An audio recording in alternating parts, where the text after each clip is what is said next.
Bueno, el día de hoy estamos en un nuevo video en su canal Inmunología UAS con la segunda parte del tema llamado alergia, así que continuemos. Vamos a hablar de la predisposición génica a la enfermedad alérgica. La propensión a sufrir alergia está influida por la herencia de varios genes.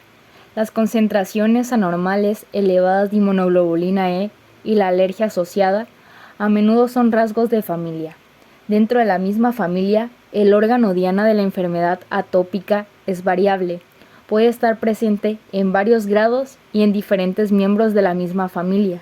Lo cierto es que se han acometido varios abordajes para identificar genes que aporten un riesgo de las enfermedades alérgicas, como la clonación posicional, los estudios de gen candidato y los estudios de asociación patogénica.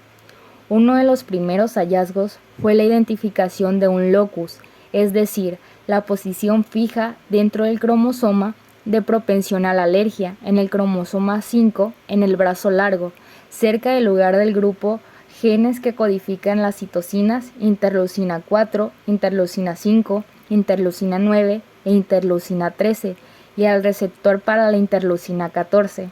Esta región tiene un gran interés por la conexión existente entre varios genes localizados allí y conexión y los mecanismos de regulación de la inmunoglobulina E y del crecimiento y diferenciación del mastocito y el eosinófilo.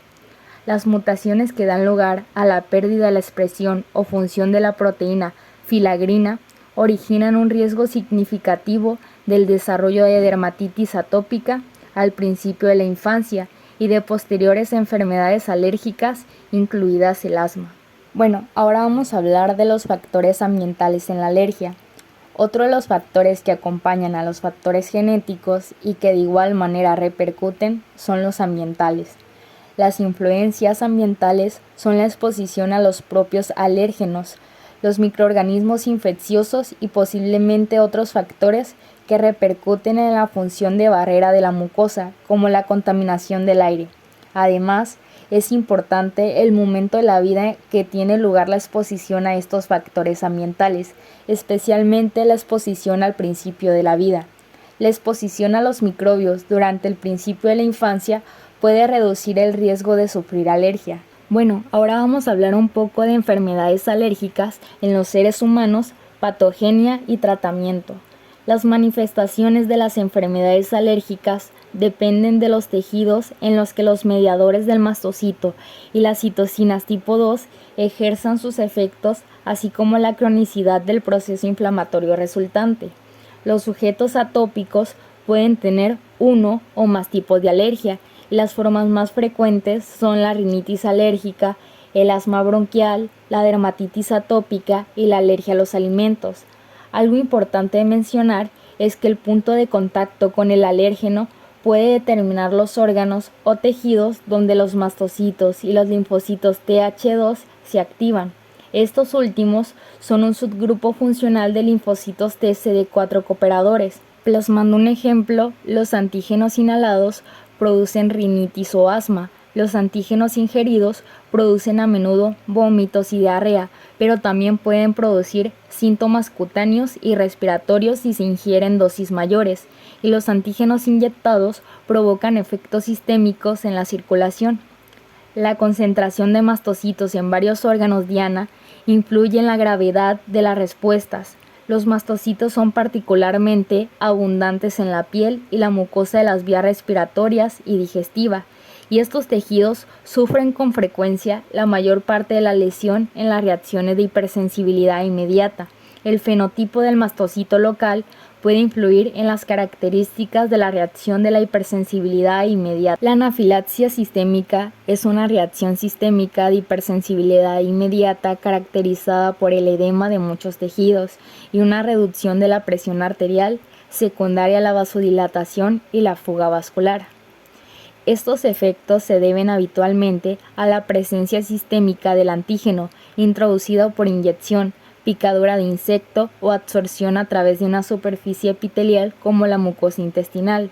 Los alérgenos que más a menudo causan anafilaxia son los antibióticos de la familia de la penicilina y proteínas de los cacahuates, las nueces, el pescado, el marisco, la leche, el huevo y el veneno de abeja. El alérgeno activa los mastocitos en muchos tejidos, lo que da lugar a la liberación de mediadores que acceden a los lechos vasculares de todo el cuerpo.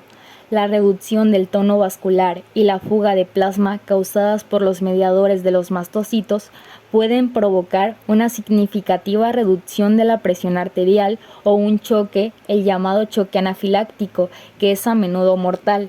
Los mediadores mastocíticos pueden afectar a la respiración al causar edema laringio, broncoconstricción y producción excesiva de moco bronquial. A menudo hay diarrea debido a la hipermotilidad intestinal y la producción de moco en el intestino y lesiones urticariales en la piel. La anafilaxia suele producirse a los pocos segundos y hasta una hora después de la exposición a un alérgeno. En alrededor del 20% de los pacientes se produce una segunda aparición de los síntomas sin una nueva exposición conocida al alérgeno, hasta 12 horas después del primer episodio. A esto se le denomina a menudo reacción anafiláctica de fase tardía, pero no debe confundirse con la respuesta de fase tardía al alérgeno expuesta anteriormente. La piedra angular del tratamiento es la epinefrina sistémica, que puede salvar la vida al revertir los efectos broncoconstrictivos y vasodilatadores de los mediadores del mastocito. La epinefrina también mejora el gasto cardíaco, lo que mejora la supervivencia en caso de amenaza de colapso circulatorio. Los antihistamínicos también pueden ser beneficiosos en la anafilaxia, lo que indica la participación de la histamina en esta reacción. Bueno, ahora vamos a conocer sobre el asma bronquial. Este comprende un grupo de enfermedades pulmonares caracterizadas por una obstrucción reversible y recurrente a flujo aéreo y una hiperreactividad muscular lisa bronquial, que suele deberse a una hipersensibilidad de tipo inmediata y reacciones alérgicas de fase tardía repetidas. Los pacientes sufren paroxismos de constricción bronquial y aumento de la producción de moco espeso, lo que lleva a obstrucción bronquial y dificultad respiratoria. El asma en los adultos suele coexistir con la enfermedad pulmonar obstructiva crónica, y la combinación de estas enfermedades puede provocar una obstrucción del flujo aéreo irreversible. Aproximadamente el 70% de los casos de asma se asocia a reacciones mediadas por la inmunoglobulina E que reflejan la alergia. En el 30% restante de los pacientes, el asma puede verse desencadenada por estímulos no inmunitarios como los fármacos, el frío y el ejercicio. La secuencia fisiopatológica en el asma atópica se inicia probablemente por la activación del mastocito en respuesta a la unión del alérgeno a la inmunoglobulina E, así como por la reacción de los linfocitos Th2 a los alérgenos. Los mediadores lipídicos y las citocinas producidas por los mastocitos y los linfocitos T llevan al reclutamiento de eosinófilos, basófilos y más linfocitos Th2. Se cree que la hipertrofia del músculo liso y la hiperreactividad se deben a mediadores y citocinas derivados de los leucocitos. Los mastocitos, los basófilos y los eosinófilos producen mediadores que constriñen el músculo liso de la vía respiratoria. Los más importantes mediadores broncoconstrictores son los leucotrienos cisteinílicos. Los antagonistas de la síntesis de leucotrienos cisteinílicos o los antagonistas de los receptores de los leucotrienos reducen a la constricción de la vía respiratoria inducida por el alérgeno. La mayor secreción de moco se debe a la acción de las citocinas, sobre todo de la interleucina 13, sobre las células epiteliales bronquiales. El tratamiento actual del asma tiene dos objetivos importantes: la prevención y la reversión de la inflamación y la relajación del músculo liso de la vía respiratoria. Los fármacos antiinflamatorios son el principal modo de tratamiento. Es momento de hablar sobre reacciones de hipersensibilidad inmediata en la vía respiratoria superior, el tubo digestivo y la piel. La rinitis alérgica, también llamada fiebre del heno, es una consecuencia de reacciones de hipersensibilidad inmediata a alérgenos frecuentes como el polen de las plantas o los ácaros del polvo doméstico, localizados en la vía respiratoria superior por inhalación. Las manifestaciones clínicas y anamatopatológicas son el edema de la mucosa, la filtración leucocítica con abundantes eosinófilos, la secreción de moco, la tos, los estornudos y la dificultad respiratoria.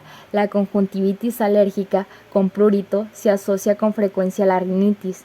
Las evaginaciones focales de la mucosa nasal, denominadas pólipos nasales, llenos de líquido de edema y de eosinófilos, pueden aparecer en los pacientes que sufren brotes repetitivos frecuentes de rinitis alérgica. Los antihistamínicos son fármacos que se utilizan con frecuencia para tratar la rinitis alérgica. Las alergias a los alimentos son reacciones de hipersensibilidad inmediata a alimentos ingeridos que conducen a la liberación de mediadores de los mastocitos de la mucosa y submucosa intestinales del tubo digestivo, incluida la orofaringe. Las manifestaciones clínicas resultantes incluyen el prurito, el edema tisular, el aumento de peristaltismo, el aumento de la secreción epitelial de líquido y los síntomas asociados de tumefacción orofaringia, vómitos y diarrea. La rinitis, la urticaria y el broncoespasmo leve se asocian a menudo a las reacciones alérgicas a los alimentos, lo que es indicativo de que pueden producirse la exposición sistémica al antígeno y la anafilaxia. Se han descrito reacciones alérgicas a muchos tipos diferentes de alimentos. Algunos de los más frecuentes son los cacahuates y el marisco. Las reacciones alérgicas frecuentes en la piel son la urticaria y la dermatitis atópica. La urticaria o abones es una reacción aguda de abón y eritema inducida por los mediadores de los mastocitos, que ocurre en la respuesta al contacto localizado directo con un alérgeno o después de que el alérgeno entre en la circulación. Como la reacción que surge está mediada en gran medida por la histamina, los antihistamínicos pueden atenuar esta respuesta y son la piedra angular del tratamiento. La urticaria puede persistir durante varias horas o días. Las reacciones alérgicas frecuentes en la piel son la urticaria y la dermatitis atópica. La urticaria o abones es una reacción aguda de abón y eritema inducida por los mediadores de los mastocitos, que ocurre en la respuesta al contacto localizado directo con un alérgeno o después de que el alérgeno entre en la circulación. Como la reacción que surge está mediada en gran medida por la histamina, los antihistamínicos pueden atenuar esta respuesta y son la piedra angular del tratamiento. La urticaria puede persistir durante varias horas o días. La dermatitis atópica, también llamada eczema, forma parte de la tríada atópica, dermatitis atópica, rinitis alérgica y asma, pero puede aparecer también de forma aislada. Es un trastorno cutáneo frecuente, a menudo asociado a mutaciones de la filagrina, que da lugar a una función de barrera defectuosa de la piel. Debido a ella, hay una mayor exposición a antígenos ambientales y a la activación de los queratinocitos a las citocinas secretadas que promueven las respuestas inmunitarias tipo 2. Los pacientes con eczema evolucionan a un estadio de reacciones de fase tardía crónicas en la piel. Algunos pacientes con dermatitis atópica presentan asma, una secuencia que los médicos denominan marcha atópica. Como sería de esperar para una respuesta mediada por citocinas, los antihistamínicos no inhiben la reacción inflamatoria de fase tardía, pero esta puede tratarse con corticosteroides que inhiben la síntesis de citocinas, un anticuerpo frente a la subunidad compartida de los receptores para la interleucina 4 y la interleucina 13 se ha mostrado eficaz en ensayos dinámicos en un subgrupo de pacientes con dermatitis atópica.